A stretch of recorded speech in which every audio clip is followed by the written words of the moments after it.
These are the solution to 2023 AQA GCSE Mathematics Higher Tier Paper 2, which is a calculator paper. Okay, so first question says, write 30 to 20 in the form n to 1. So what you want to do in this, is you want to then just divide both numbers by 12. So if both numbers divide by 12, you're going to get 30 over 12 to 12 over 12, and then 30 over 12, and you can do this on your calculator. 30 divided by 12, and that is just 2.5, so 2.5 to 1. Okay, so 30 divided by 12 is just 2.5, so it's just 2.5 to 1. It says 4 consecutive triangular numbers are 6, 10, 15, and 21. Now if you have a look at this pattern, it says write down the next triangular number. Goes up in 4, goes up in 5, goes up in 6. Next one's going to go up in 7, so it's going to be 28. So the next triangular number is just 28. That's the first page done. Second page, write down a reciprocal.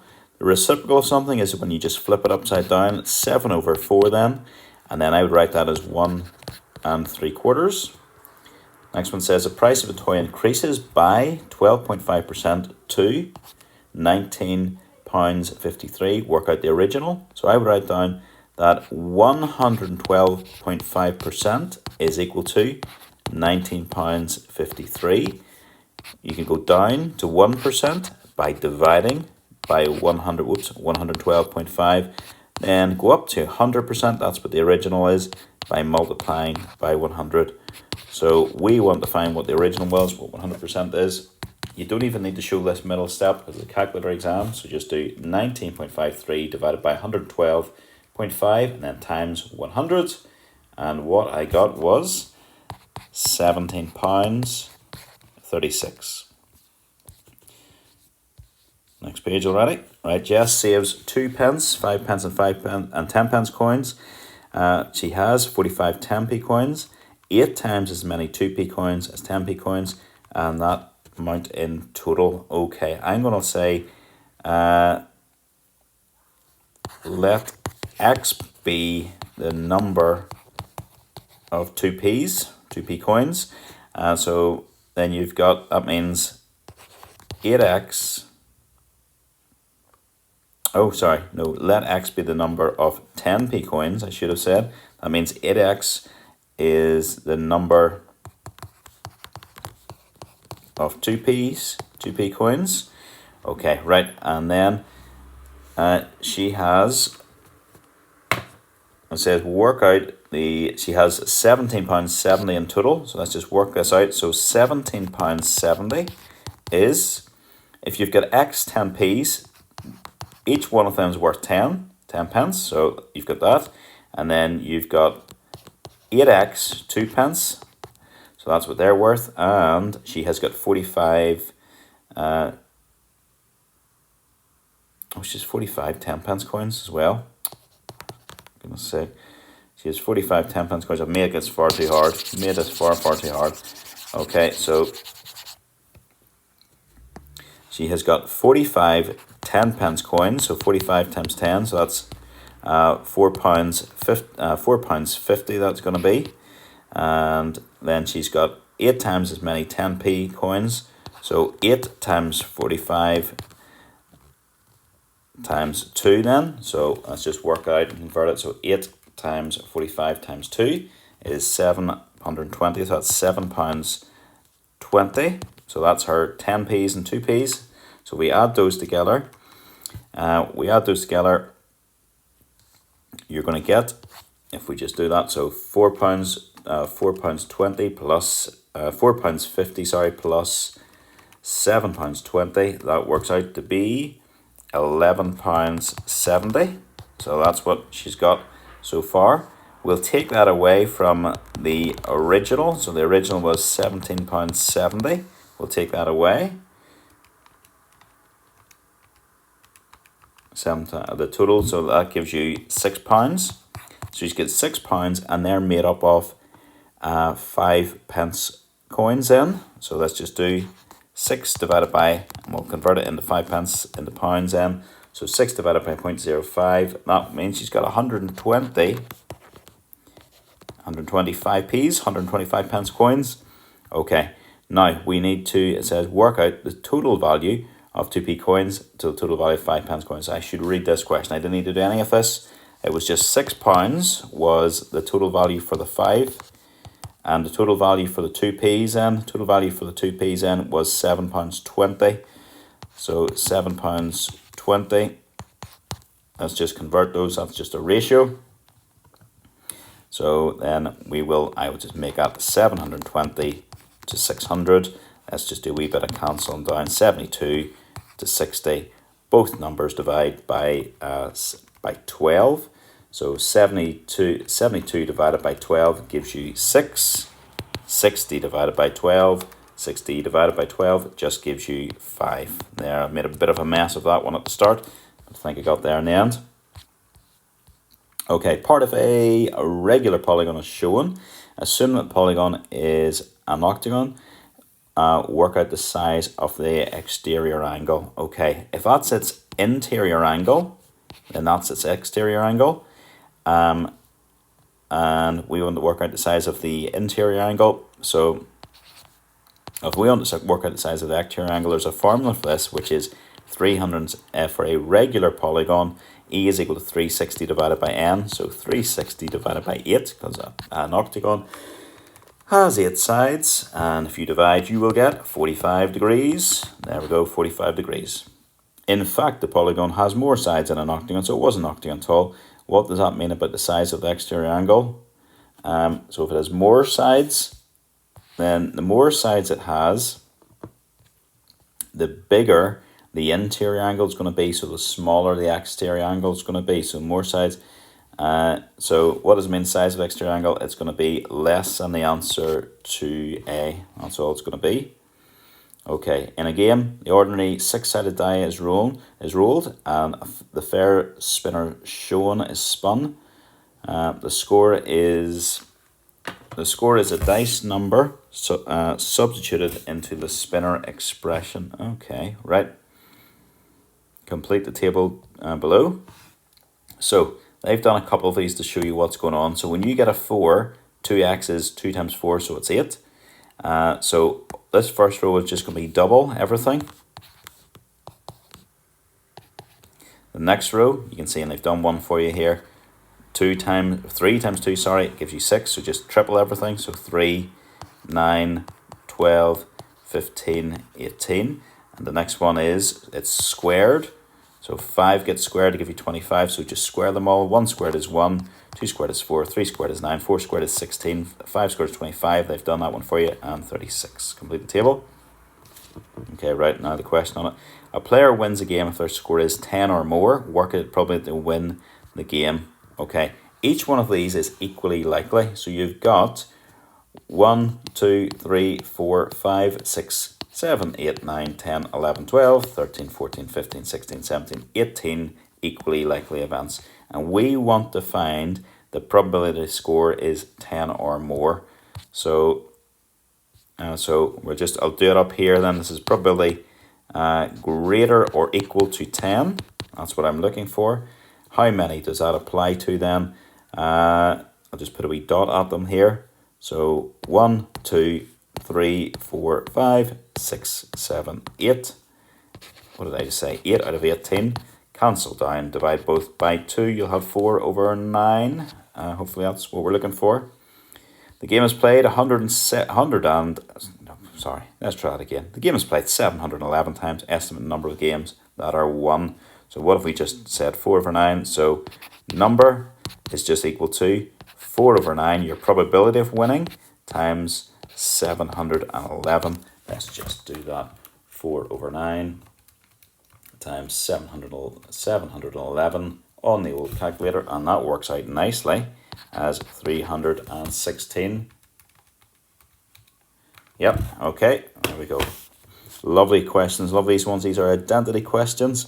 So the idea of an identity is if you've got this wee sign that is not an equal sign, that's an identity sign. It means the number of x squareds on the left hand side equals the number of x squareds on the right. The number of x terms on the left equals the number of x's on the right. And the numerical term, or another way of thinking about it, is the term that does not involve x's or x squareds, will be equal on the left and the right. first thing we need to do here is multiply this out. Multiply the left hand side, you'll have ax squared minus 3x squared, and we don't need to do that at all. Nonsense, because that's just still the x squared term. We just don't need to do that at all. We can just look at the number of x squared, so a minus 3 equals 5, which means a equals 5 plus 3, which means a equals 8. And we'll do this one in red. The number on its own are going to be equal, so 2b equals 12, b equals 12 divided by 2, b equals 6.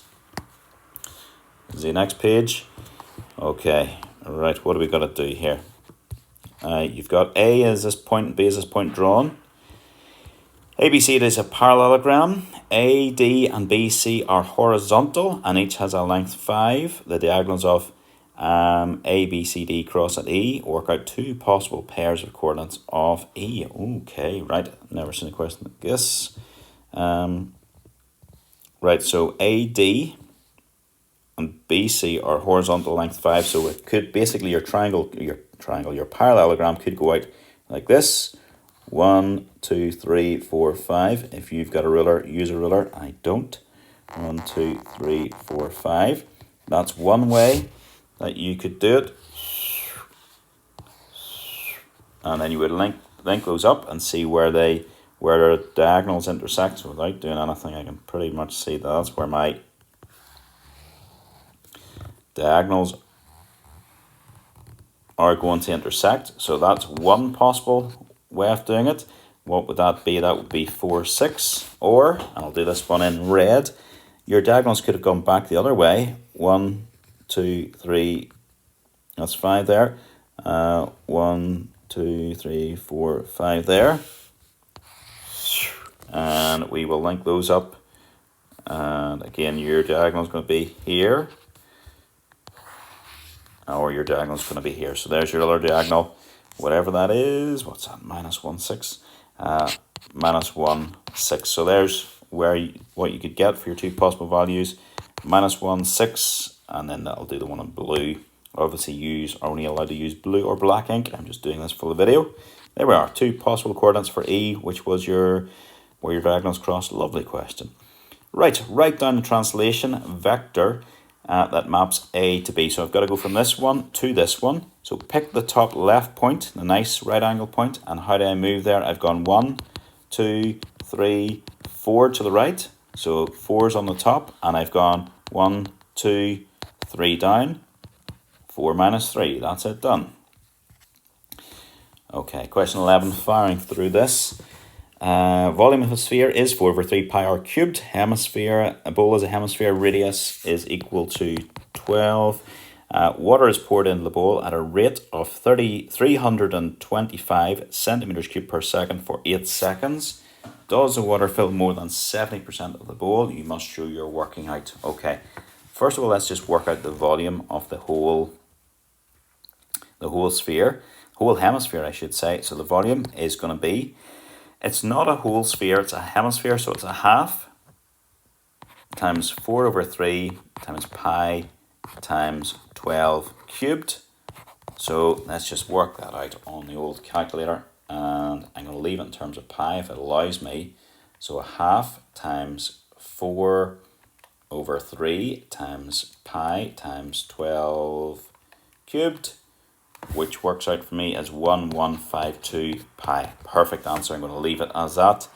Right, so we'll just say we're going to work out how much he fills in first, we'll work out what 70% of the bowl. So 70% of the bowl will just be equal to 0.7 times 1152 pi. I've still got that in my calculator, times 0.7, and that gives me a perfect answer of 4,032 over 5 times pi.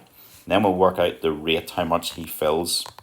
So he fills 325, sorry, and this was centimeters cubed, by the way, 325 centimeters cubed per second. He does that for 8 seconds. Sorry, I'm going to work this out as well. That as a decimal is 2533.38 centimeters cubed to 2 dp's. And if we work this thing out, 325 times 8, you get 2,600 centimeters cubed. So yes. Does he fill more than? Yes. Yes, he does. Good for him. Okay. Next one. Show that these two rectangles are similar. Right, so we're going to see how do you get from 5 to 8. And then we're going to look at see if that works. Will the same thing multiplying by the same thing get you to 19.2? Okay, so 5 goes to 8. How you would get there is by multiplying by 8 over 5. Okay, so if you think about it, multiplying by 1 over 5 would make that 5 go down to 1. And then if you multiply 1 by 8, that would take you up to 8. So that works. So let me just check if it works here. So we're just going to investigate, get rid of this here. We're going to look at 12 times 8 over 5 and see what you get. I have no idea. 12 times 8 over 5 equals 19.2. Happy days. And just say yes. They are similar. Okay, I'm going to rub this out in a second. I'll do it a different way as well. Okay, you could also do it, it's a similar, it's the same mathematics, but just a different way of looking at it. You could also do it, well, there's two other ways you could do it. You could also just do 5 over 8, because clearly that 5 goes to 8, and then you could do 12 over this, so 12 over 19.2. If you do that in your calculator, 12 over 19.2, press equals, oops, I pressed the wrong thing, 19.2, and it comes out as 5 over 8. So yes.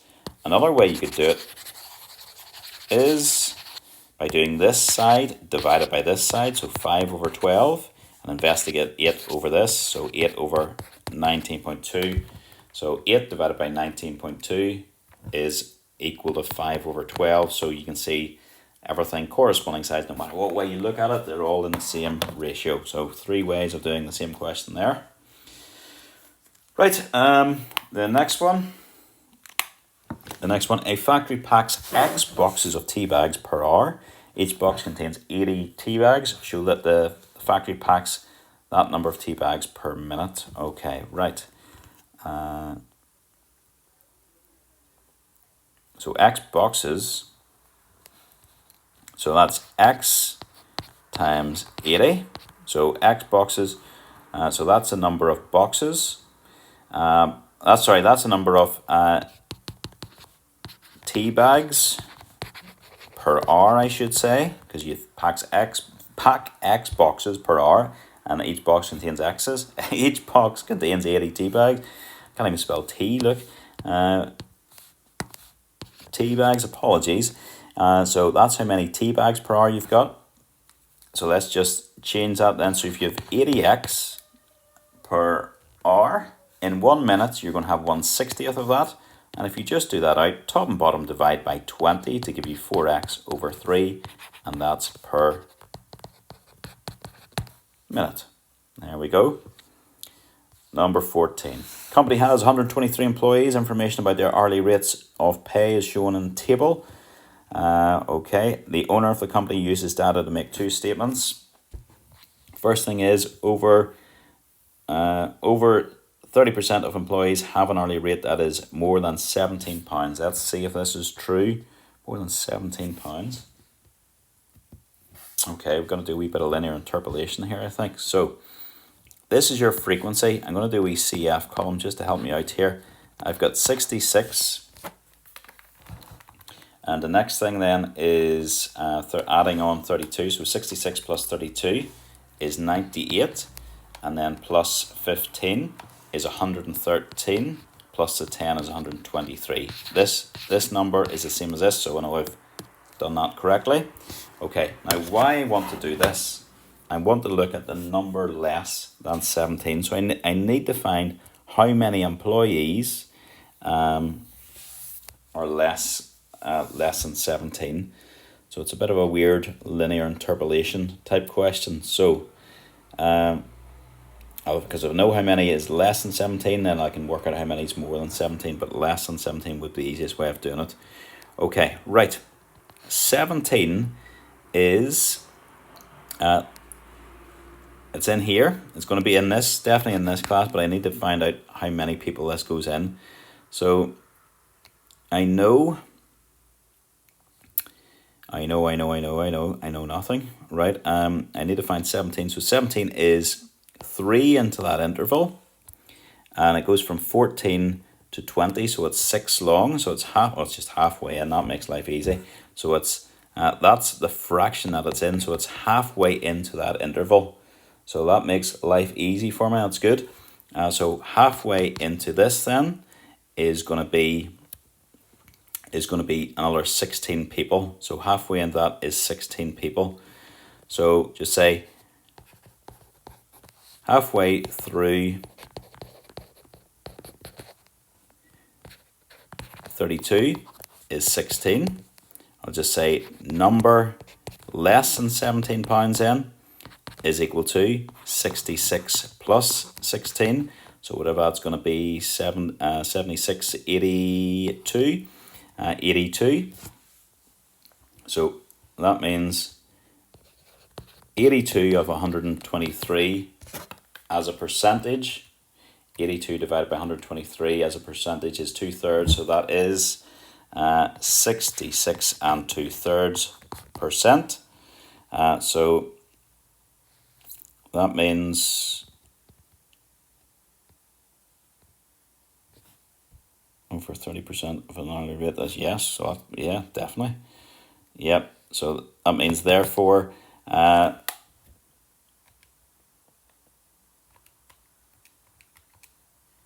means therefore 33 1/3% have more, or earn more, I should say, than £17 per hour. So that works. Now all of that you would put down in here. It's just very hard for me to do that up here without under showing you the table as well. Okay, the average hourly rate of pay is more than £20. Okay, so this is us finding the mean. Okay, right. So I've got to go through all this again. So this is why you would definitely do all this, not where I've done it, but somewhere else, because I now have to. I'll shift that off here. That was my part A. That was my part A. Okay, for part B then, that's my F. I need to have an FX column. Before I do my FX column, however, I'm going to have a midpoint column. Okay.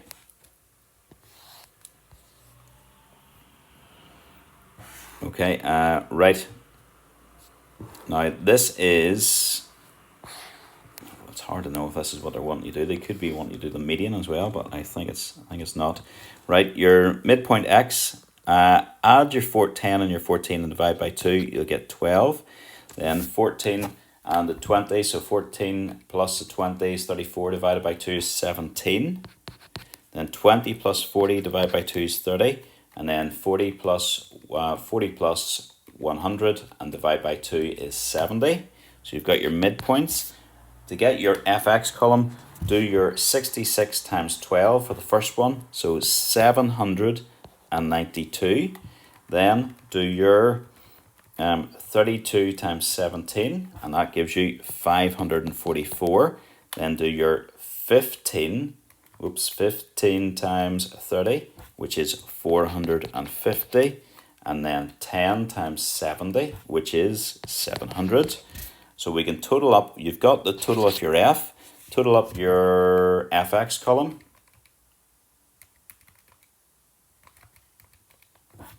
You get 2,486, and your mean,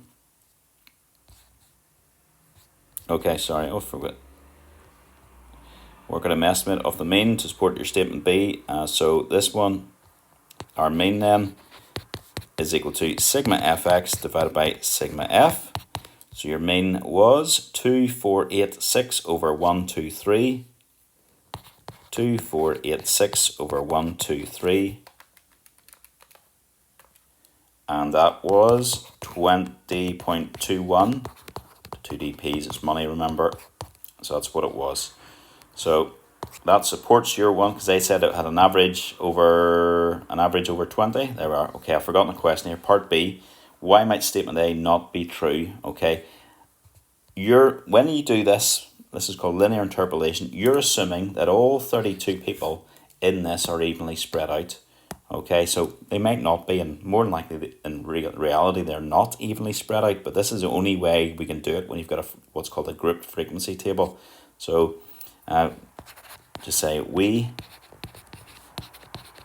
have had to assume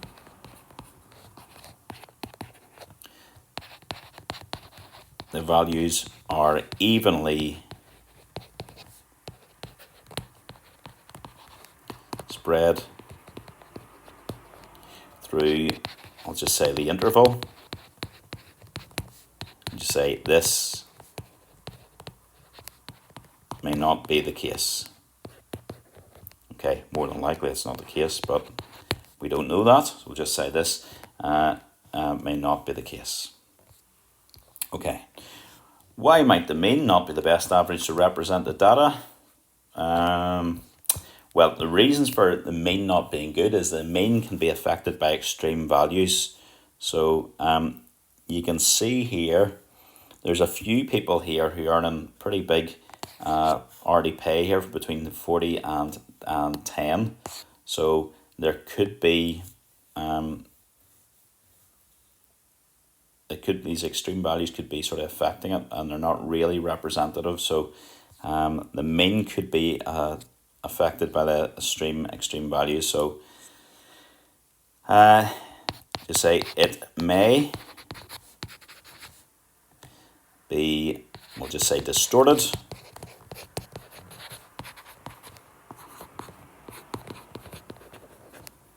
by extreme values. So if it was,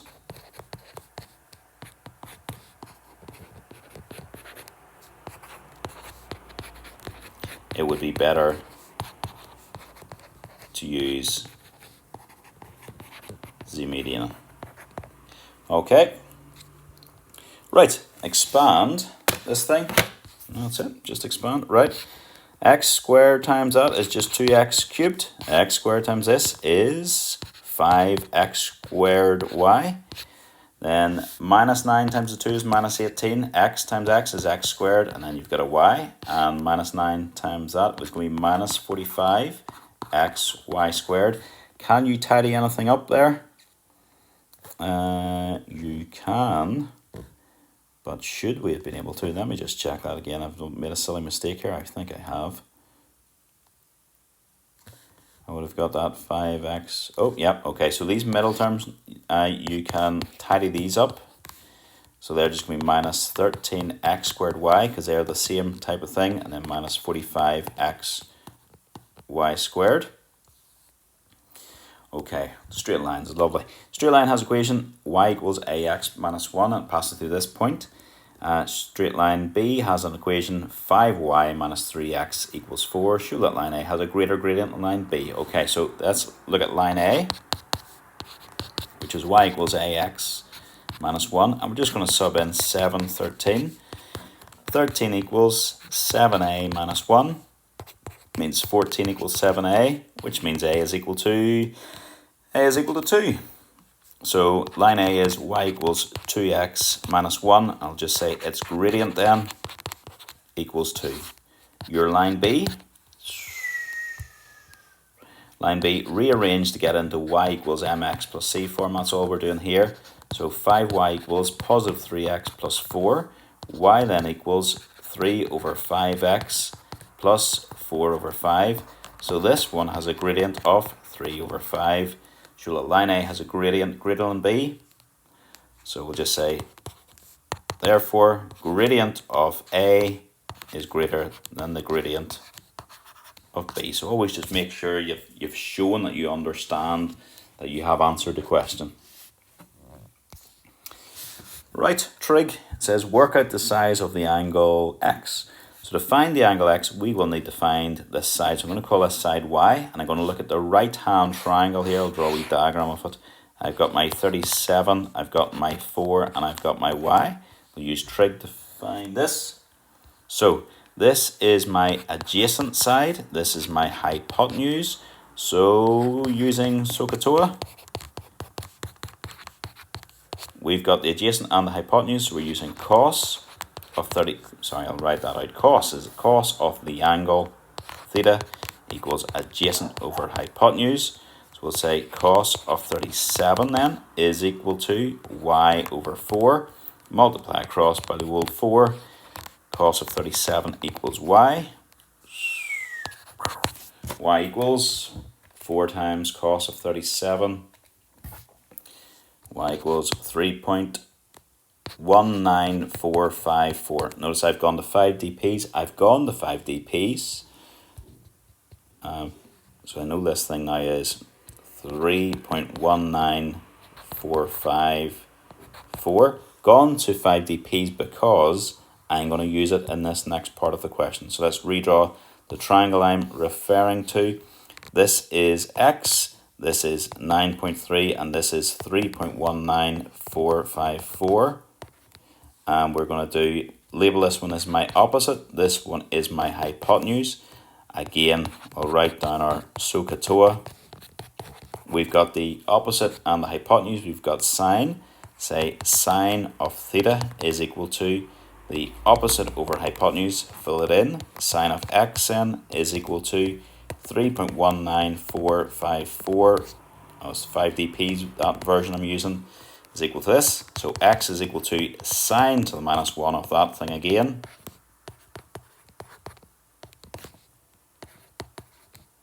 Is that 9.3? It was 9.3. So just do that on your calculator. That divided by 9.3, and then sine to the minus 1 of that answer. And what I got was 20 point, I have no idea what degree of accuracy to go to here. I've gone to 2 dp's. Don't know, what did they tell us? They didn't. They maybe said it's at the front of the page, paper. You read that yourself, see what it is. Okay, lovely. Rearrange this one to make x a subject.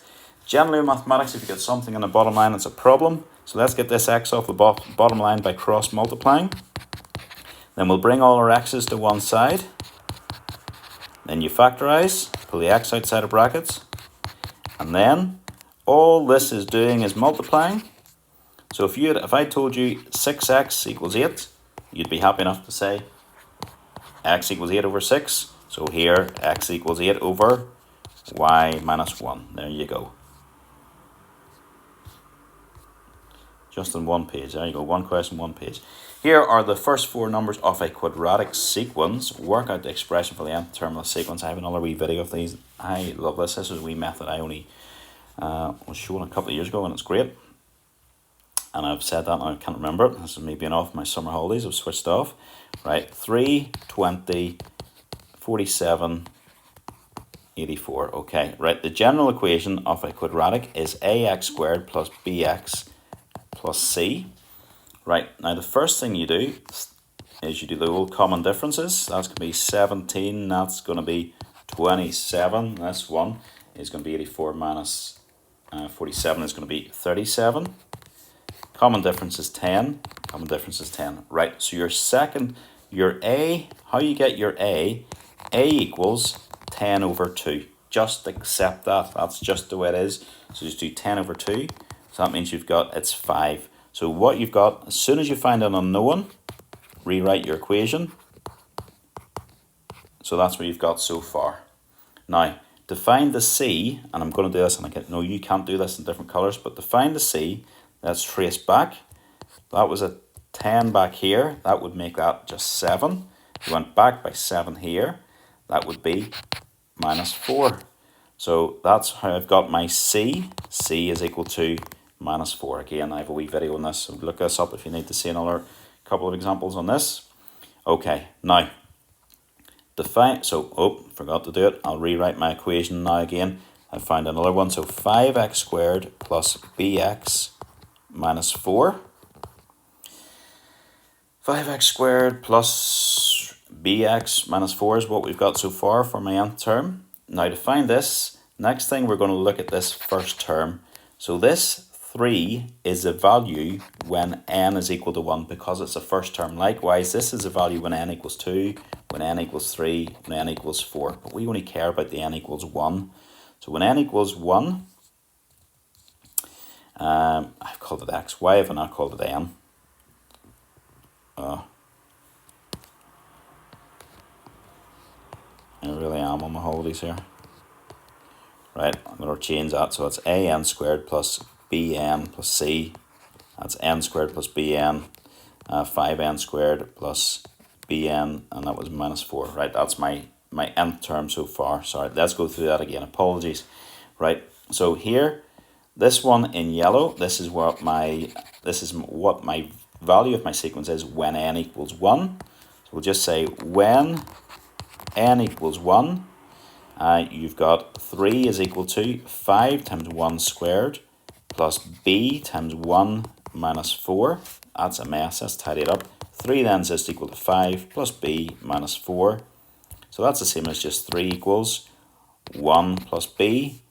3 minus 1 equals b. b equals 2.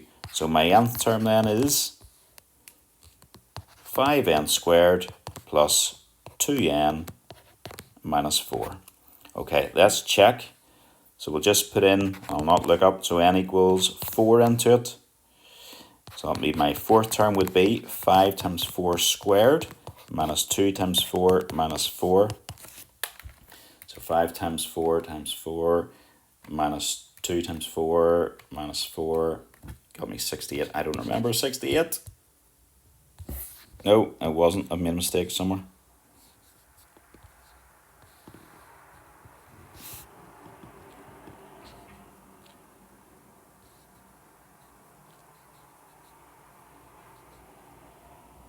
Let's check that again. 5 times 4 squared minus... Oh, b was plus 2. It was plus 2. Plus 2 times 4 minus 4 is 84. Sorry, apologies. It is right. It is right. I put a minus there, and that should have been a plus. So it is right. So happy days. It is work. It is correct. Phew. I was going to have to do it all again. Right. Worth checking. Circle theorems. Right. Nobody likes a circle theorem. P, Q, R are points on the circle. S is a point inside the triangle PQR. Oh, but S is not necessarily a centre. Oh, it does say S is a centre. Assume that S is the centre of the circle. So let's put a wee dot. Normally a wee dot for that. Work out the size of the angle X. Right. You've got the angle on an arc, and you've got the angle at the centre. So your angle X then is just half of that. So it's 130 divided by 2, 65 degrees. Is that it? That's it. Okay. Right, there you go. In fact, the centre of the circle is on PS, but not at S. What does that mean about the size of X? Okay, so the centre of the circle is on PS, but not on S. So it is the same as the answer. It is greater than the answer. How could we know?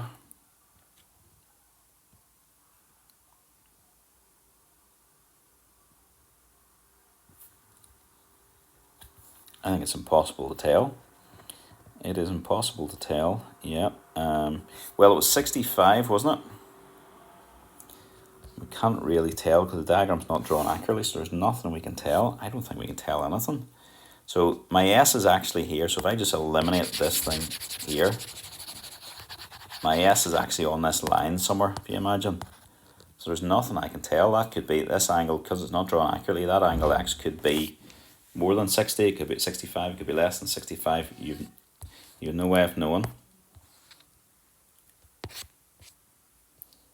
Okay, right, another circle theorem. For a different circle, AB is a tangent at A, and C and D are on the circumference. Here's Simon's method to work out the size of Y. Okay, so ADC equals 70 by the alternate segment theorem. That's wrong. Therefore, right, is he correct? I don't write no. What I'm going to do is just work it out and see. This angle by the alternate segment theorem is 70, and then this angle and this angle Y, how you're going to work them out is 180 minus 70, and then divide by 2, because that angle and that angle will be the same. So 180 minus 70 is 110, divided by 2 is 55. So he's got that wrong. So I would say no. The angle ADC is 70. It is not. ADC is, so it's no, and I would just say because it's ACD equals 70 degrees by the alternate segment theorem. So yeah, that's it. Sure, that's enough to say, because then that follows on. The rest is going to be wrong as well. Poor Simon. Okay. Right, Magana decides to put £500 in an account that pays compound interest. She wants to have at least 560 in account after 3 years. Work out the one decimal place in minimum annual interest rate she needs. Okay, right. Right, so she puts in 500. So how she's going to get 560? So this thing needs to be whatever she's got here. This is how she's going to get it. So I'm going to say the interest rate, I'll just say this is my rate to the power of 3. And we'll work out this. We can have to do a wee bit of jiggery-pokery with this thing later on. Right, first thing you're going to do, divide across by the 500. And that's your x cubed. So 560 divided by 500 is just 28 over 25. Not that it matters. Just cube root that side. Cube root of 560 over 500. So your x has to be greater than that. So cube root of 560 over 500. And that gives me that my x has to be greater than 1.038. Right. So that means, sorry, it was to what decimal place? One decimal place. We'll go for 4, 5 it's going to be, because the next digit's a 9. Oh no, here, sorry. Apologies. 49882. Just give the whole thing apologies. Right. So that is the percentage increase. So that is the same as 103.84988% is what it goes up to each year. So i.e. the rate, take off 100 from that, is 3.8% to 1 decimal place. So remember here, if we go back to this, when you increase something, so if you want to increase something, it goes up to, so say increase something, make it easy, by 7%. You would have your original amount, say it was £100, and you'd multiply it by 1.07, because it goes up to 107% each year. So this thing here we've got is what's called the multiplying factor. Okay, so we'd worked out this thing here was our multiplying factor. So multiply it by 100 first of all to get it as 103.849%, and then take off the 100%, it's 3.8%. Okay, tricky enough wee question, very good wee question, I like that one. An approximate value approximate value of a root of an equation x can be found using the iterative formula. So this is if your original estimation is x to the n, then a better approximation is x to the n plus 1. The starting value is x1 equals 4. So we have to work out the next couple of values. So cube root of 5 times 4 squared minus 2 times 4 minus 3 is just do that. Cube root 5 times 4 squared minus 2 times 4 minus 3. Right, that worked out as 4.10156593. Use that on your calculator. So that's your, we'll go for that, the 2DPs. But then the next one, using this in your calculator, put that in. So you've pressed equals, that's your answer button if you do it for the next one then. So your x3 then is just going to be the cubed root of 4 times that answer squared minus 2 times the answer minus 3, which worked out for me to be I'll write it down, 3.82787,081, so 3.83 to 2 dp's. By continual iteration, show that the value of x is more than this thing. I wonder if I just keep pressing equals, will it just keep going? No, it won't.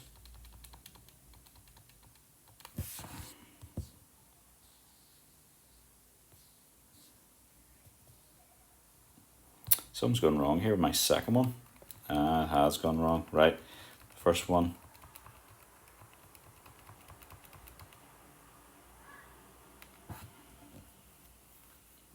Okay, right, we're going to have to do this again. Wee mistake here somewhere, right? You can see, and this is good exam technique here, so I've seen, so one of my things gone wrong here, so I'm going to have to continue this and see what happens.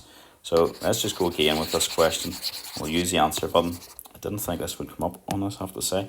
Right, what you want to do here is put in your calculator, put 4 and hit equals, okay? Now that means 4 is the answer, so hit down your calculator 4 and then hit equals. And then what you want to do, so you define your x2, you're just going to do the cube root button, and inside you're doing 5 times your answer squared minus 2 times the answer button minus 3. So let's just do that. So cube root and then 5 times the answer button, it was squared, then minus 2 times the answer, then minus 3. Now if you press equals, you get, and my first one was right, was 4.10156,593. Okay, I know I've got to do that working out for the next one here. My third one, if you press equals again, you get 4 points. So I must have made a mistake when I did it earlier on. 77641648. So let's just give these to 2dp's.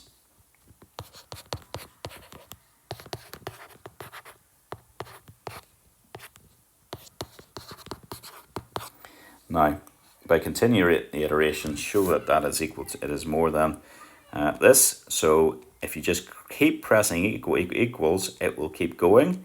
And I'm just going to keep pressing equals until my calculator stops. So I think that's what they'll want, until numbers my calculator stop moving. Okay, so I'm going to do this for quite a while. Getting there.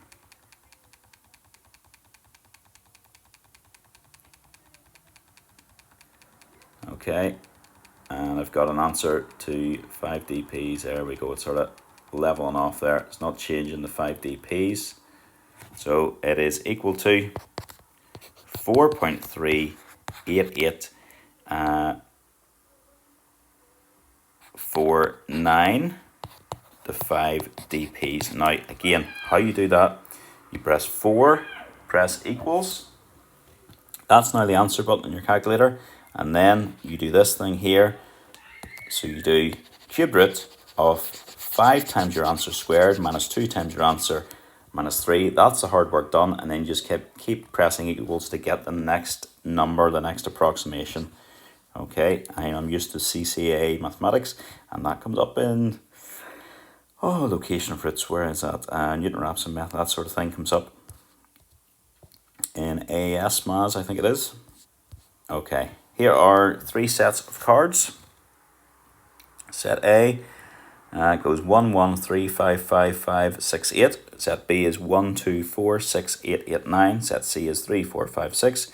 In a game, a player has 2 options. Pick 2 cards from set A, or pick 1 card from set B and 1 card from set C. The cards are picked at random. The player wins if their total for 2 cards is exactly 10. Okay, right. Okay, right? Which option gives you a better chance of winning? So we'll do our working out up here. So you've got to get a score of exactly 10. Right, the only way for you to get a score of exactly 10 on your first one is to get a 5 and then get another 5. Okay, so you pick 2 cards. So you've got 1, 2, 3, 4, 5, 6, 7, 8.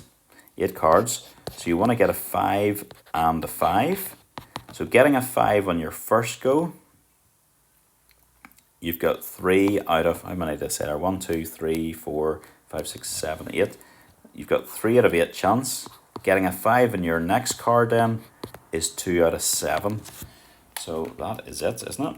Yeah, so 3 over 8 times 2, 3 over 8 times 2 over 7 is 3 over 28.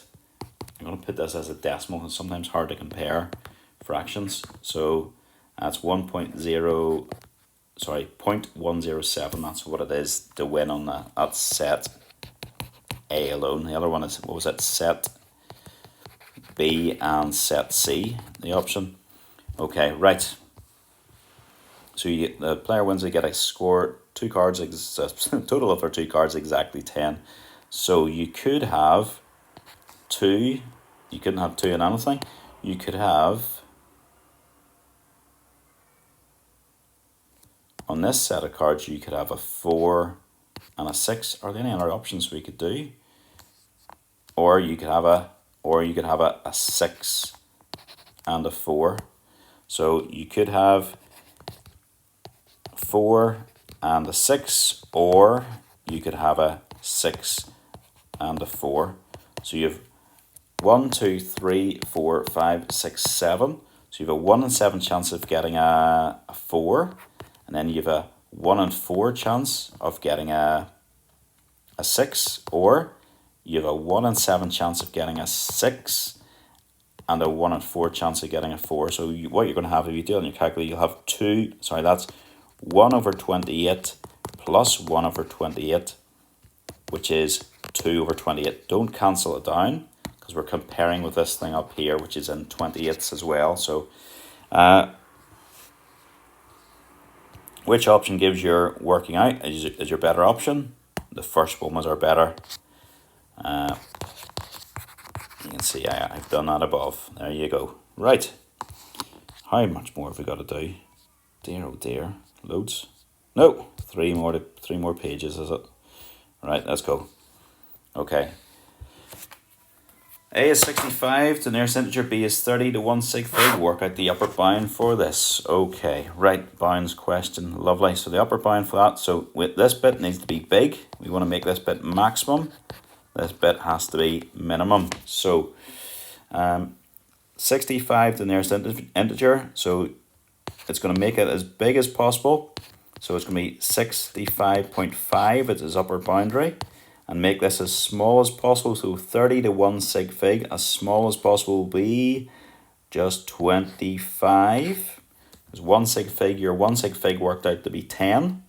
And 10 divided by 2 is 5. So you take 5 away from 30. Likewise, nearest integer. Nearest integer, 1 is your boundary, divided by 2 gives you 0.5. So that's why you added that on. Just fire that into your calculator. 2 times 65.5 squared minus 25 squared, and that worked out to be 7955.5. Just check all my workings out, please, that I'm doing on the calculator. I'm rushing through this as quickly as possible. Show that this thing plus this simplifies to this, where n, b are integers, right? Common denominator. X minus 2, x plus 2. Top line gets multiplied by x plus 2.